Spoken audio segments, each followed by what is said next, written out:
Hi everyone. So may gabi sa inyong tanan, matapag mo diha. So by the way, mao dining update sa balay ni Lola no. Or balay namo. As you can see, nakalat jud kay siya no. Tungod kay di pa man gud ni siya human na balay. So sa gusto Ready? magpa-shout out sa kuha Ready? next video or next mini vlog na ako'y kini ang vlog about sa regarding po ay na balay. So involvement will be siya step by step. So kung gusto mo magpa-shoutout, just comment down below. So mo din ang sulod sa kanyang balay ni Lola.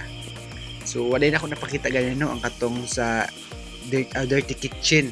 So ang kini dire duha ni ka kwarto first og panduha na kwarto. Si kini na kwarto kay Crystal.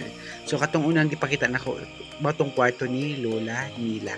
So mo din yung mga ilaw niya dire sa sulod. So sorry kay guys kay medyo kalat pa. So by the way, mao din ang underground namo. So ang imbis na himo siyang underground, so gihimo na lang siyang kini ang kwarto. So mao din yung kwarto nila mama.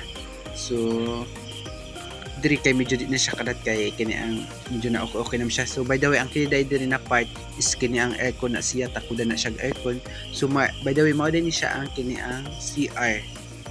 So diri lang sa banda tong video. Thank you for watching. Bye bye.